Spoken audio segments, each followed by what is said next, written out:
Spanish Grand Prix preview and predictions.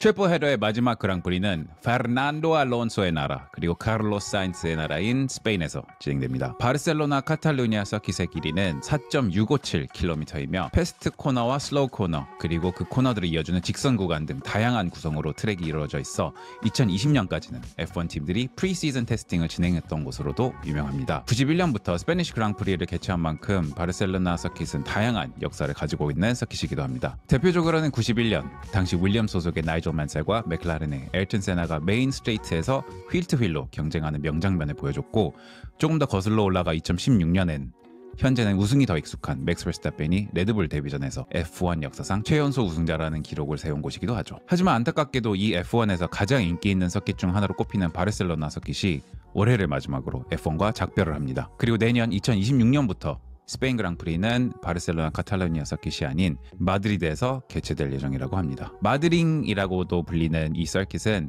시가지 서킷으로 제작될 예정이며 2035년까지 10년간 진행될 예정입니다. 이 결정은 몇몇의 F1 팬들을 슬프게 했습니다. 해외 축구 팬분들은 잘 아시겠지만 마드리드와 바르셀로나는 오랜 라이벌 관계이고, 여기에 더해 바르셀로나 카탈루니아 서킷이 가지고 있는 F1의 역사적 가치가 사라지게 되기 때문입니다. 반대로 새로운 마드리드 서킷은 도심 중심에 있고 공항과도 가까워 접근성이 매우 좋다고 합니다. 따라서 기존의 팬들뿐만 아니라 새로운 팬들의 유입도 기대하고 있죠. 시가지 서킷은 제가 그렇게 선호하지는 않는 서킷인데 그래도 새로운 서킷이라 좀 기대가 되기도 하네요. 자, 그럼 다시 이번 스페니쉬 그랑프리에 대해 이야기하자면, 이번 그랑프리는 대부분의 팀들이 재도약의 기회로 삼고 있는 그랑프리이기도 합니다. 그 이유는 바로 이번 스페니쉬 그랑프리 때부터 새로운 플렉시 윙 규제가 적용되기 때문이죠. 플렉시 윙은 F1 차의 전면과 후면에 있는 윙 부분의 유연성에 대한 규제를 말하는 건데, 간단하게 배경을 설명드리자면 맥라렌이 작년 아제르바이잔 그랑프리를 우승하고 나서부터 일부 경쟁팀들은 맥라렌이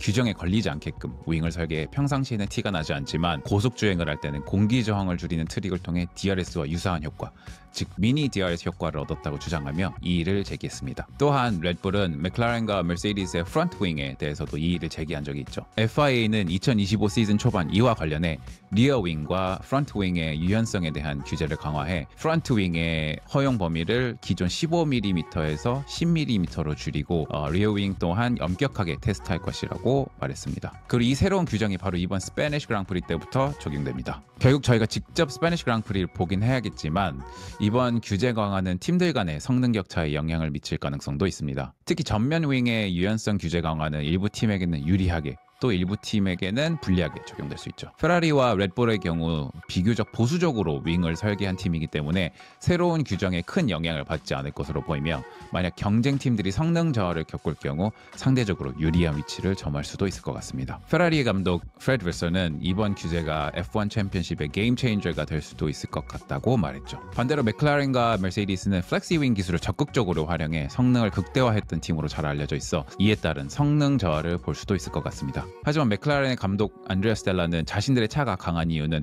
프론트 윙이 아니어서 이 규제가 팀에 크게 영향을 끼치지 않을 거라고 말했습니다. F1의 커다란 변화를 가져온 이 새로운 규제가 탑 팀들에게 어떤 영향을 끼칠지 지켜보는 게 이번 레이스의 관전 포인트일 것 같습니다. 그럼 언제나처럼 이번 그랑프리의 predictions를 해보도록 하겠습니다. 우선 서프라이즈! 이번 서프라이즈는 니코 울켄베르그!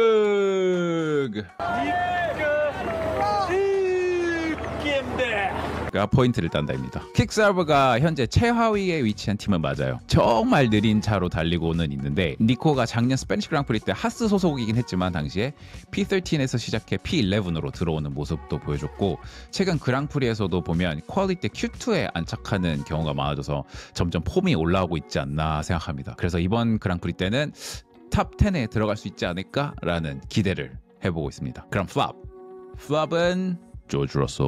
머세디스가 지금 약간 폼이 떨어져 있는 추세이기도 한 것 같고, 물론 모나코 때는 운이 없긴 했지만 이번 프론트 윙 규정 때문에 영향을 제일 많이 받지 않을까라는 생각도 들어요. 그래서 Q3에는 진출하겠지만 탑 3에는 들기 어렵지 않을까 예측해봅니다. 그 다음 폴 포지션. 폴 포지션은 맥스 버스타펜. 맥스입니다. 지난 3년간 우승자가 맥스 버스타펜이었고 24년도와 22년 그랑프리 땐 퀄리에서 P2로 시작했음에도 P1을 차지했습니다. 그만큼 맥스에게는 잘 맞는 서킷인 것 같고 앞서 언급한 새로운 규정이 어떻게 적용될지는 모르겠지만 외신에서 말하는 대로 영향을 덜 받는다면 맥스에게 더 유리하지 않을까 생각합니다. 마지막으로 포디움 P3, 오스카 PS3. 제 예상에 맥라렌은 여전히 빠를 것 같고 PS3가 당연히 좋은 드라이빙을 보여주겠지만 과거 이 서킷에서의 성적을 보면 그렇게 좋지는 않았어요. 그래도 올해는 성공적인 결과를 꾸준히 내주고 있어서 P3로 포디움에 서지 않을까 예측해봅니다. 그 다음 P2는 맥스 버스타펜. 포 포지션은 땄지만 제가 지금 말할 선수 때문에 P2로 마무리하지 않을까 생각합니다. 그 P1이 누구냐 하면 랜도 노리스. 랜도 노리스가 지난 모나코의 모멘텀을 스페인에서 이어가지 않을까 생각합니다.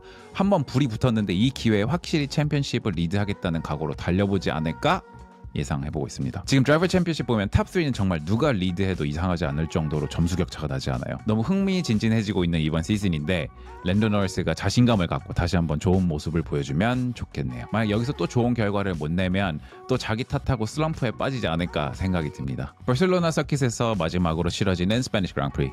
여러분은 어떻게 진행될 것 같나요? 어느덧 이번 시즌 9번째 그랑프리를 치르며 시즌의 약 3분의 1이 지나고 있는 가운데 다시 한번 새 규정으로 챔피언십에 변화를 주는 것 같아 기대가 많이 됩니다.